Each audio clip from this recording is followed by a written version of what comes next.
Hello, this is Kaushal Kishore Thakur, your teacher of English. Today, we are going to discuss the first poem of Flamingo, My Mother at 66 by Kamala Das.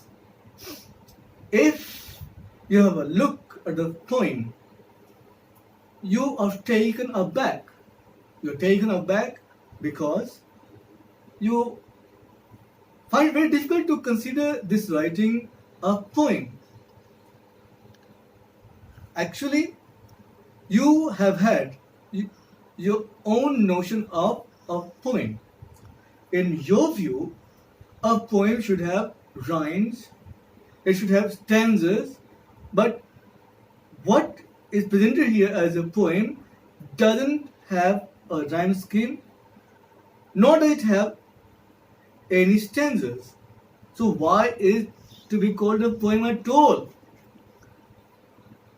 But as far as your notion of a poem is concerned, it is not the modern one, not what great writers or great poets or great critics think. Fine? Then why is it considered a poem? Why is this writing considered a poem? Let me tell you.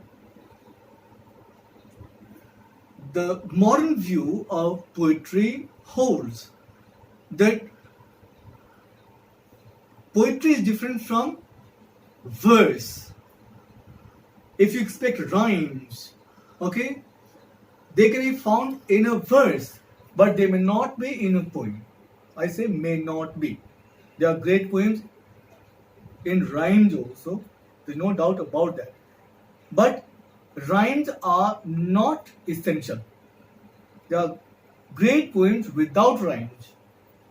If you read Milton's Paradise Lost, there are no rhymes. And Milton, in his preface to the great poem, writes that the use of rhymes is a kind of barbarism. Only when people were not well advanced in their literary taste did they use rhymes. Rhymes actually don't allow the poet to have a free flow of ideas. That is one of the reasons why most of the great poets of the present time don't want to use rhymes. Fine? So the focus is on imagery. The modern view of poetry holds that a writing which has imagery is poetic. It may be a poem, it may be a novel, it may be a short story, but if there is imagery, okay, even a short story can have poetic elements. So if you read the short story at a very high level, you may be asked to find out the poetic elements in that short story. If you read a novel, you will be required to find out the poetic elements in that novel. Okay, so nowadays poetry is distinguished from verse. So a poem need not have rhymes. It need not have stanzas. What is required of it is imagery. Now, what is imagery? Imagery, in a sense, is a collective noun. It consists of images. Now, what is an image? If you go to Google Images, you find a number of pictures. So, a writer uses words to create a picture. So, you can say that an image is a word picture, a picture in words. For example, her eyes are like two lakes. The eyes are presented as if they were lakes. You get an image, a picture of lakes. So a simile is an image. A metaphor is an image. Does it? See, both similes and metaphors create comparison so that you may have word pictures. If I simply say that there are eyes, you may not be interested. But if I say her eyes are like two beautiful lakes, naturally you show much interest in this kind of expression.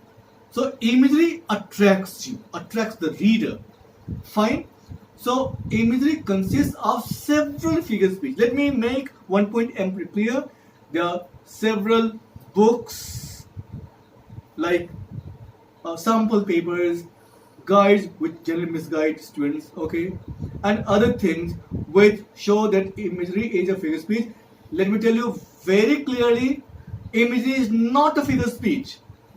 Take any authentic book of very high standard. Okay, imagery is not a figure speech. There are several figure speech which make imagery, and for imagery, no figure of speech may be used. Mind you, even if there are no figure speech, there can be imagery. Alright, in this poem you will get both the types. Imagery consisting of figure speech and imagery without figure speech. This should be amply clear. Okay, so this writing is considered a poem in that it has very fine imagery. Once again, imagery is a collection of all the word pictures or images used in a particular writing. So all the word pictures, all the similes, metaphors, personifications, onomatopoeias, etc. Okay, make the imagery of this poem. Fine? Yes. Now let's examine the title. The title is My Mother at 66. See the first two words, my mother. It is suggestive of several things. One thing is very simple. There is an example of alliteration here. The first two words begin with the m sound. The second piece of information which this phrase gives is related to one of the themes. What is my? My shows a position. If you say this is my book, you mean to say that you are in possession of that book. It doesn't belong to someone else. So my shows a personal relationship. Okay, so when the poet says my mother, she shows a personal relationship. So personal relationship is one of the themes of this poem. Now see 66.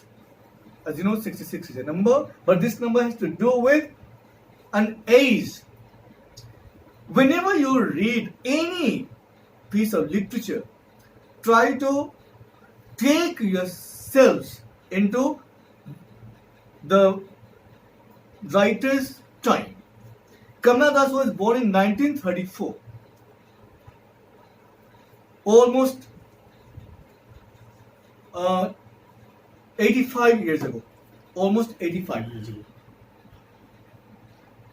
At that time, life expectancy was very low.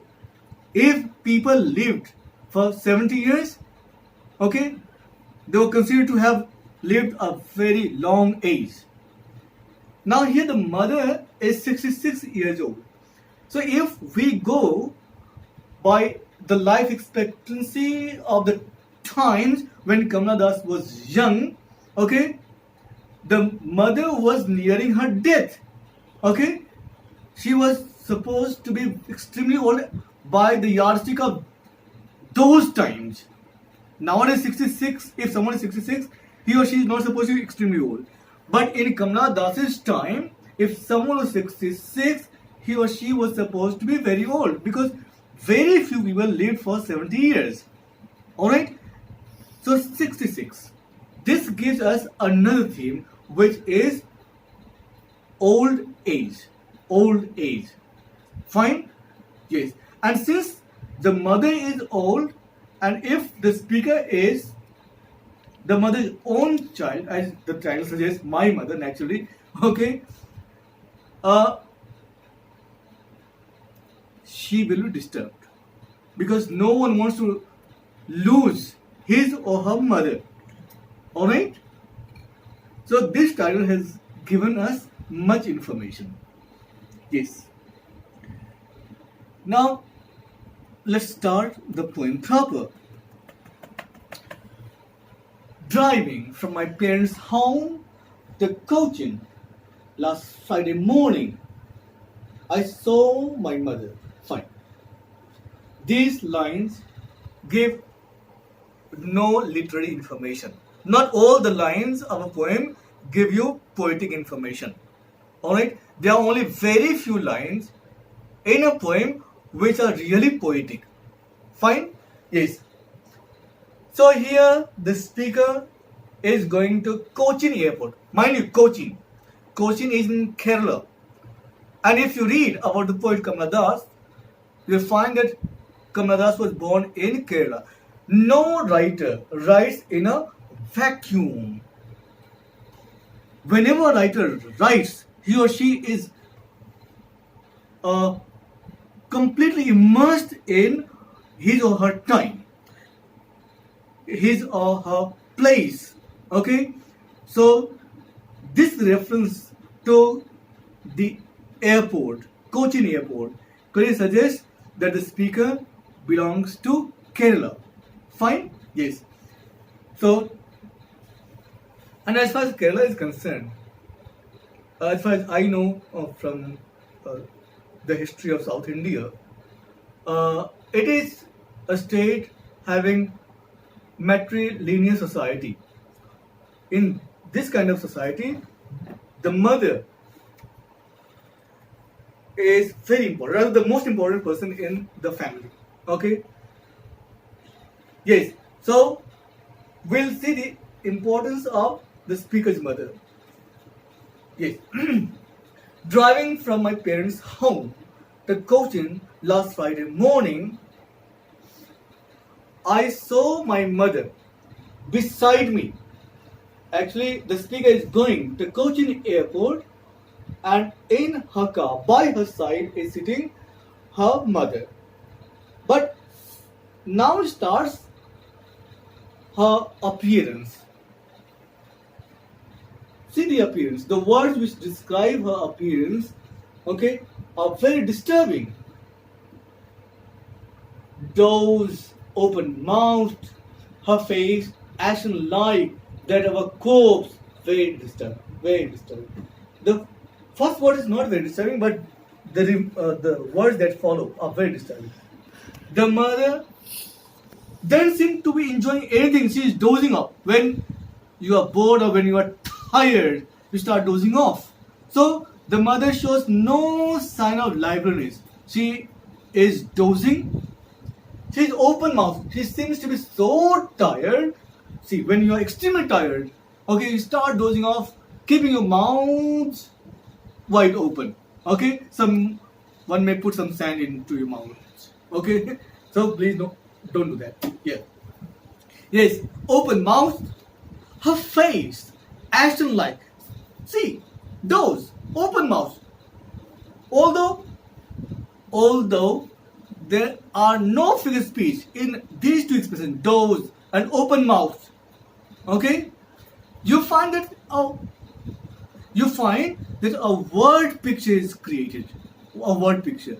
When I say I saw my mother dozing and open mouth, you don't see only my mother or not only a lady. You find what? That there's a lady whose mouth is open and she is dozing.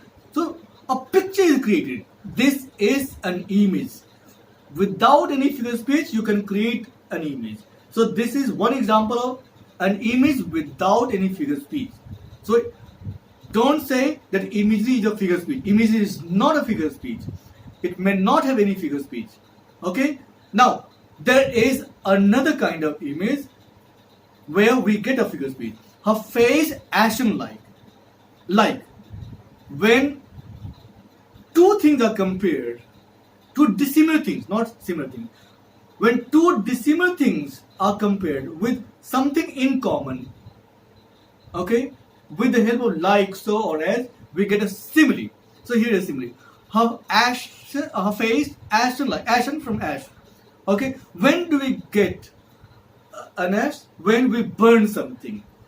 See the next line. The next line has the word corpse. In Hinduism, a corpse is burnt. Okay, and when we burn out a corpse, the corpse turns into ashes. So there is suggestion that the mother is so old. We have to consider the times when Kamala Das lived. Okay, at that time, being 66 years old was being very old. Okay, so this mother seems to be nearing her death. So she is compared to a corpse, a dead body. Okay, so just as a dead body is burnt and we get ashes, this mother's face suggests that she has already become a kind of ash. Fine. So this is the first suggestion that the mother is nearing her death, and this will disturb the poet in the lines to come. Yes, like that of a corpse, and realized with pain. Yes, this thought that the mother is nearing her death, okay, gives a mental pain to the speaker.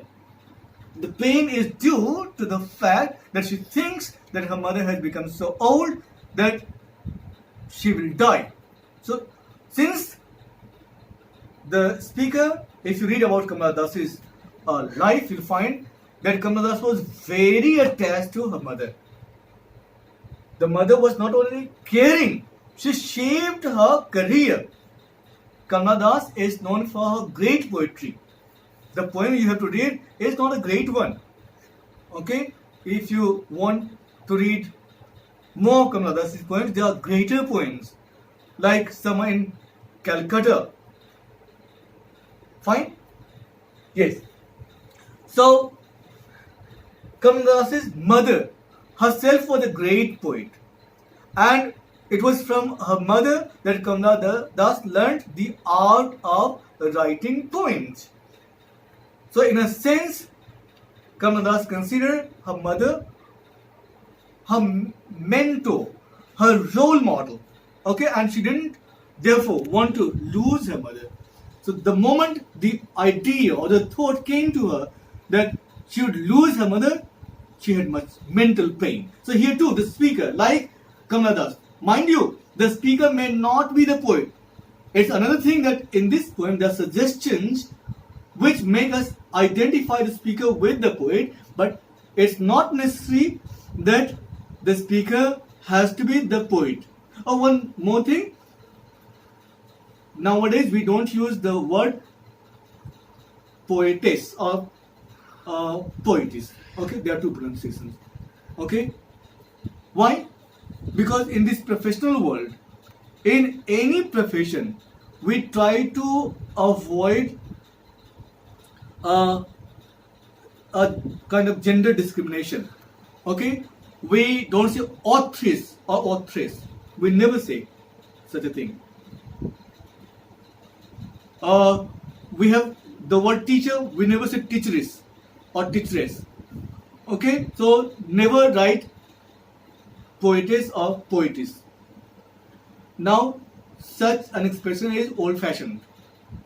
Fine? Yes. So you'll use only poet, whether there is a female poet or there is a male poet. Only poet. Is that clear to you? So we'll keep using the word poet even for Kamala Das. Is that clear to you? Fine. Yes. And realize with pain. I've explained why the speaker gets this pain. That she was as old as she looked. Yes. See, as old as she looked. What does it mean? Some people are baby faced. Okay? Although someone is 40 years old, he or she may look only 20 years of age. If you have watched cricket matches, just recall a batsman, Parthiv Patel. If I'm right, perhaps the name is Parthiv Patel. Yes, if you see him, you find that he doesn't look his age. He doesn't look his age. All right. Then what about Prithvi Shaw? Yes, he is baby faced. So he didn't look his age. But here the speaker says that her mother looked as old as she was. Meaning why? She looked old and she was already old and she really looked that old. Okay? So, whether in terms of years or in terms of her physical appearance, okay, she looked nearing her death. Yes, that she was as old as she looked.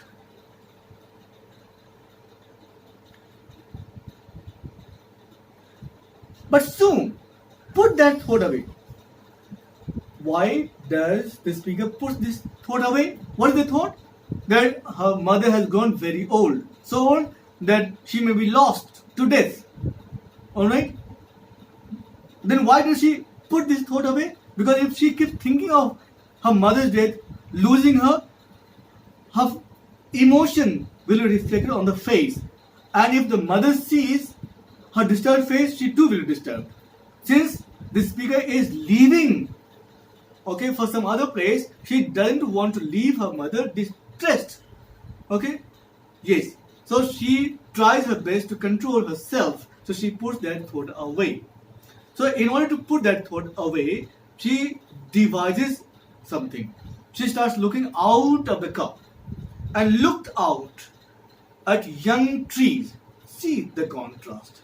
So far, the speaker had been describing only her old mother. But now, she has started describing trees which are young. See the contrast between old and young. Okay? Young trees. Young trees sprinting. Young trees sprinting. You find Y and T capital. Actually, this is a traditional practice. Earlier, whenever a thing was personified, the first letter of that word used to be capitalized. Okay? But in modern poetry, there are a number of poets who don't follow this practice. Fine? Yes? Yes. So,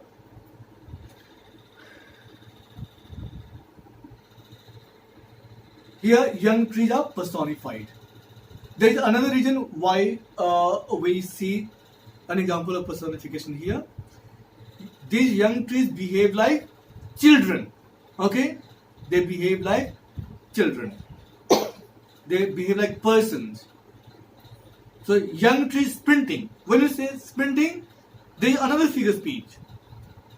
There is another figure speech. It is a metaphor. Okay?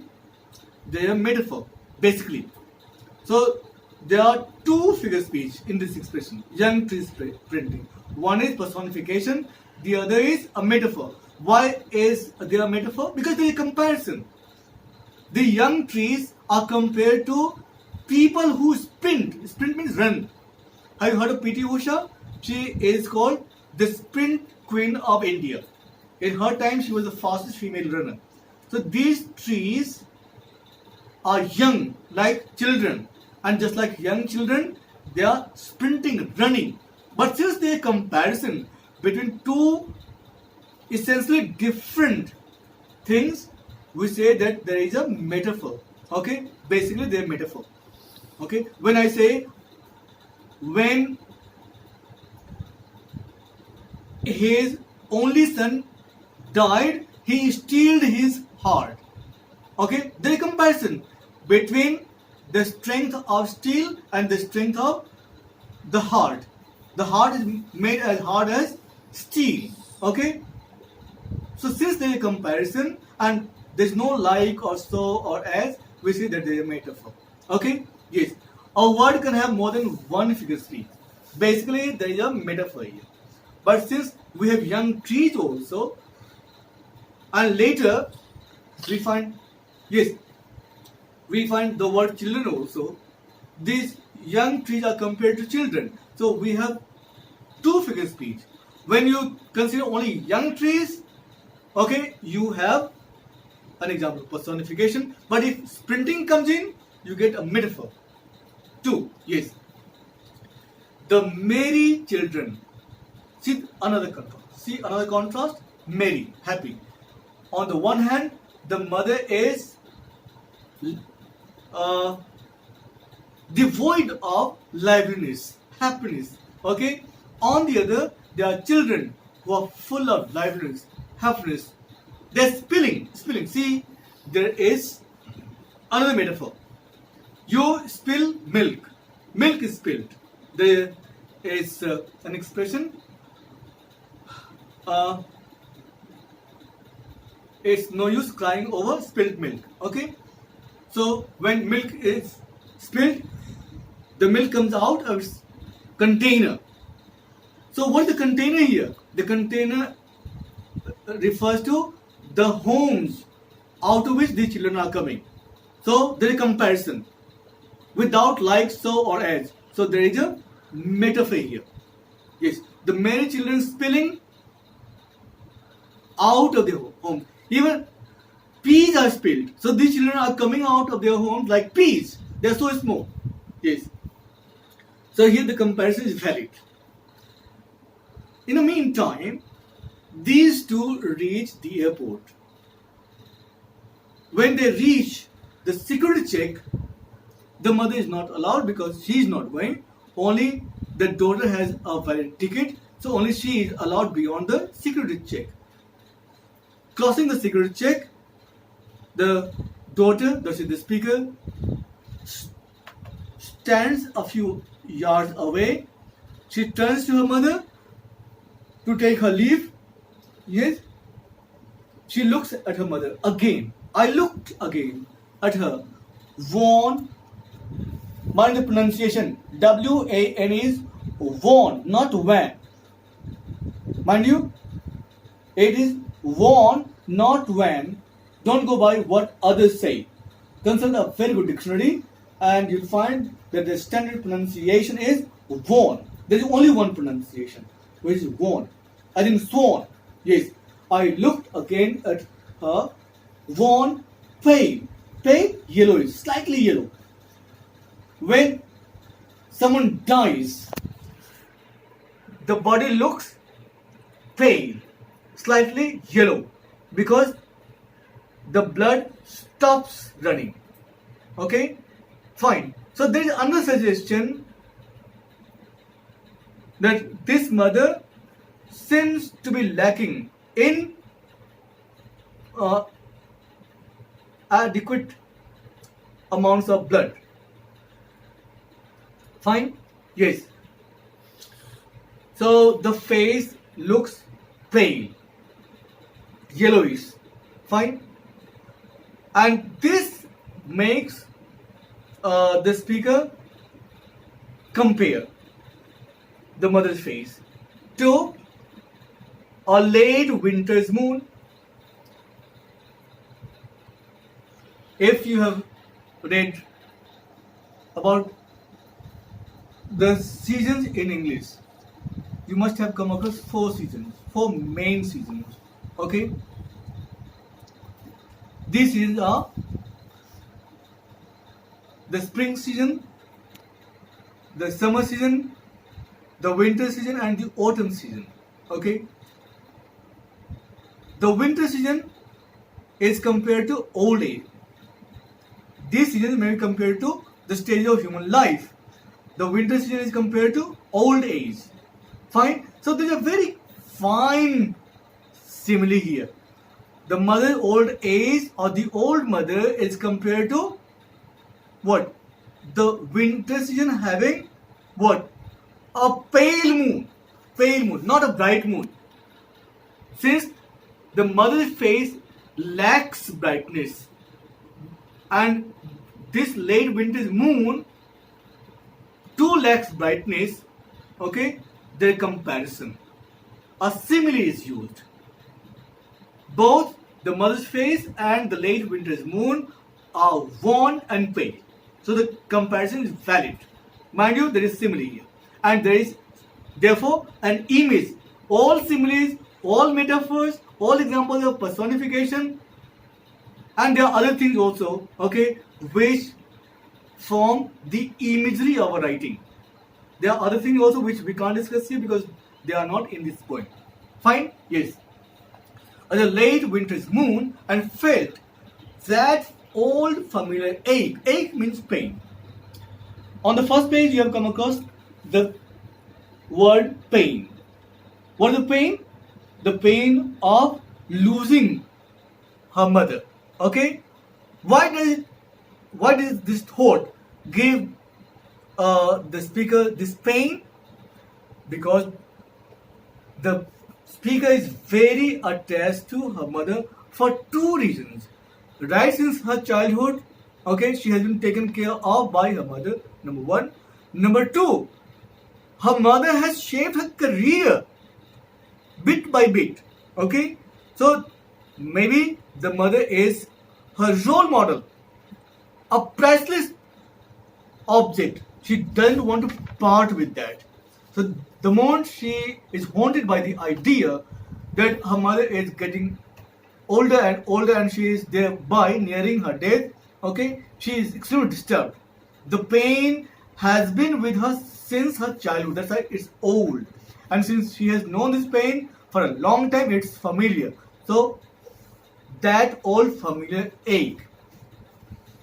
And this ache is due to the fear that she may lose her mother. So my childhood's fear. This fear has been with her since her childhood. Yes. When you were children, you didn't want to part with your mothers. You didn't want your mothers to die. I don't know whether your opinion has changed or not. But in your childhood, you never wanted to part with your mothers. So this thought of losing her mother has been haunting this speaker since her childhood. Fine? Yeah. My child's fear. See, this fear has to do with the pain. This fear generates the pain or ache. Yes.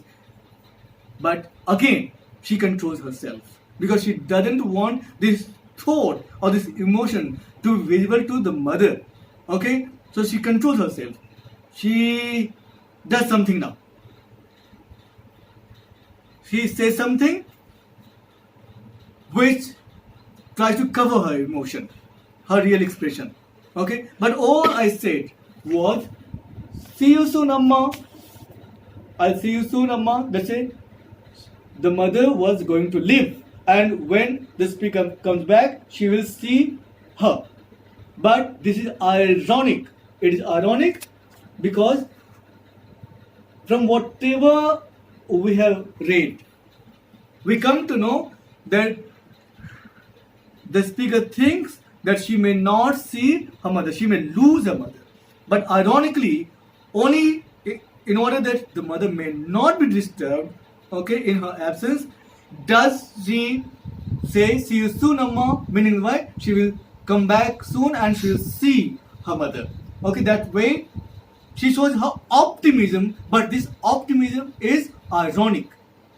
What is irony? In irony, you say something, but you have something else in your heart or in your mind. There's several kinds of irony. Time didn't permit me, otherwise I could have explained all the types. But here, simply, the speaker feels something but says just the opposite. That's why there is irony here. Yes. See you soon, Amma. All I did was smile and smile and smile. Okay? See the word smile. It is repeated 3 times. When you are disturbed, you don't smile. But why is the speaker smiling here? Not only once, several times. Smile, smile, smile. Yes, why? When do you repeat a word? when you want to emphasize something. There is a subject called stylistics. Okay, if you read that subject, you'll find that if you want to emphasize something, you use the same expression over and over again. So if the poet writes smile 3 times, she wants to emphasize that with much effort, the speaker is controlling herself. Okay, so that the mother may not read her real expression. So this smile is a facade. It is simply a semblance. Okay? It is just a semblance. She is trying to give the mother the feeling that everything is fine, although the daughter doesn't think like that. Alright, so there is irony here also. This smile is ironic. She is not happy. Inwardly, she is very unhappy, very disturbed.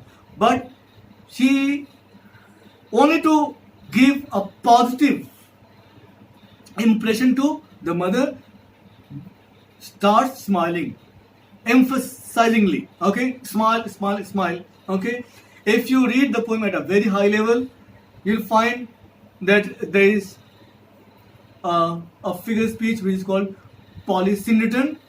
Poly means more than one.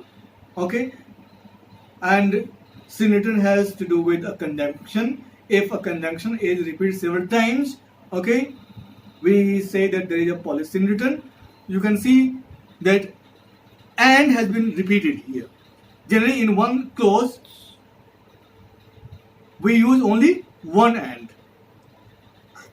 But here, and is repeated twice. It is repeated. It is repeated. Okay? But at your level, this figure is not required.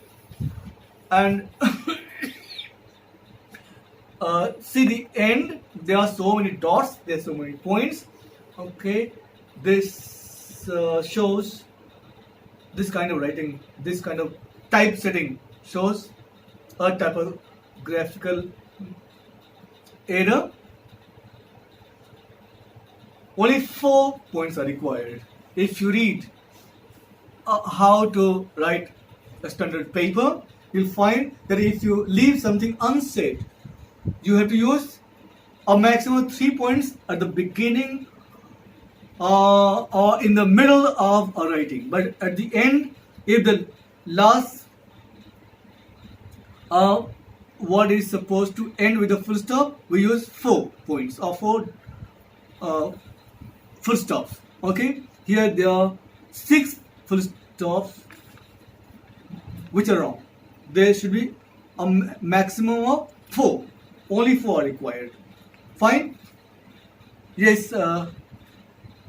One more thing. If you see the poem, you find that the entire poem is written in one sentence. Okay? The period or the full stop comes after the last word. What the poet thought while writing, only she knew, but she is no more, so she is not here to tell us. But we can guess that perhaps she wanted to give one emotion in one long sentence. Fine? Yes. Kamaladas died on the 31st of May 2009. Okay? Fine? Yes. Yes, something more about this poem. If you see this poem, as I told you in the beginning, there are no rhymes. Or at least there is no rhyme scheme. You can't see any rhyme scheme. Okay? And if you see in other poems, stanzas, lines are fixed. But here lines are not fixed. If you see the lines, you find that they are not fixed. Okay? And not each line begins, it's not that each line begins with a capital letter. So this poem is quite different from a traditional poem. Okay? Actually, there are several poets who don't want any check on their emotions, their flows of ideas. So they try to avoid all those things which are likely to check their ideas. So such poets write according to their ideas. They change a sentence or a line. They change a line when they feel that the line can be changed. Okay, there are sense groups actually. Instead of stanzas, there are sense groups. Fine. So this kind of writing, this arrangement of line is a feature of free verse. Free. In a verse, lines are fixed. If you read about verse at a very high level, you will come across syllables. In each line of a stanza, the number of syllables is fixed. You can't write one syllable more or one syllable less. Okay? But here, the lines have been arranged according to their senses or the idea which the poet wanted to convey. A better example of free verse is found in the English translation of Tagore's Gitanjali.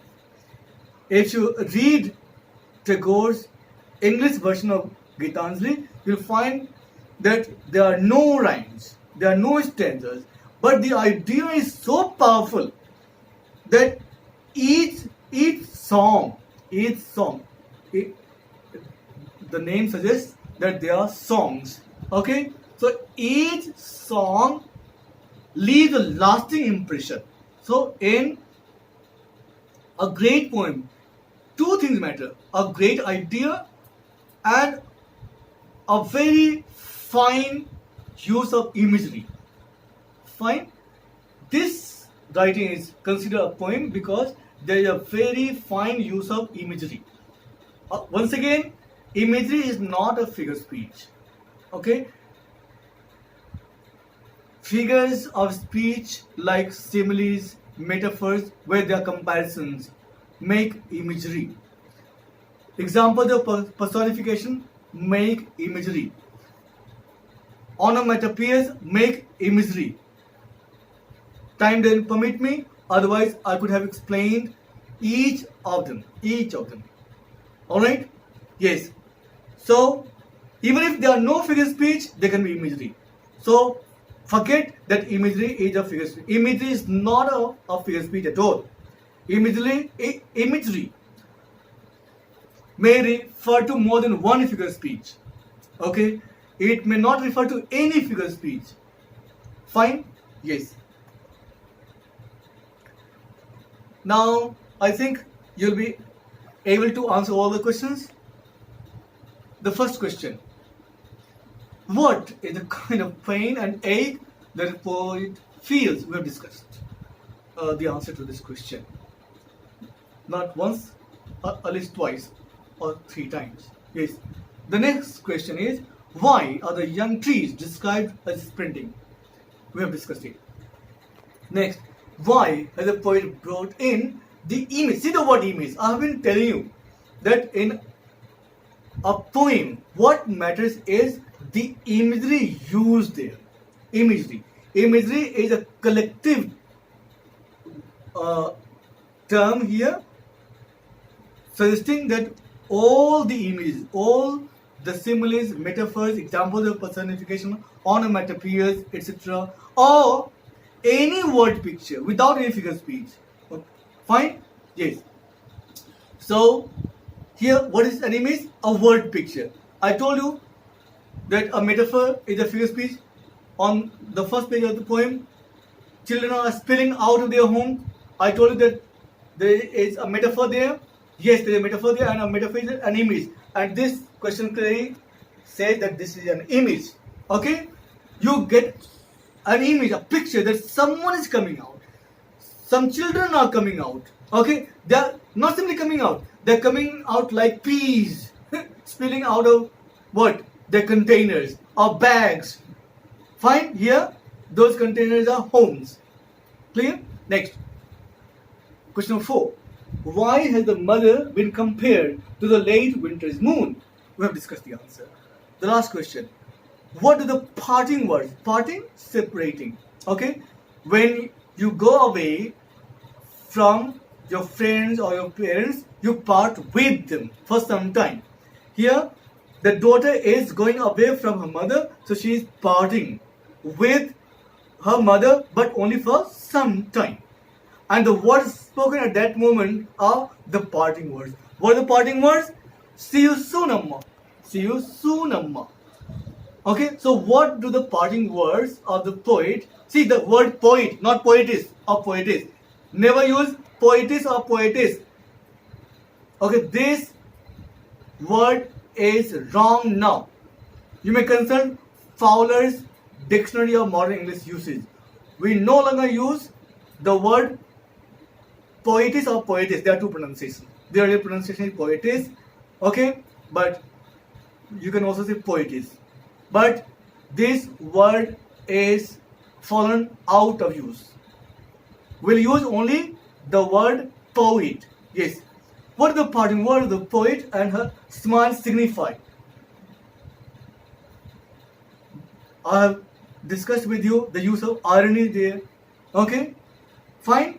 So we have discussed the answers to all the questions. I think you can enjoy the poem now. I wish you a very good time. Enjoy yourselves. If you have any doubts, you may post your questions. Fine? Yeah. Thank you very much.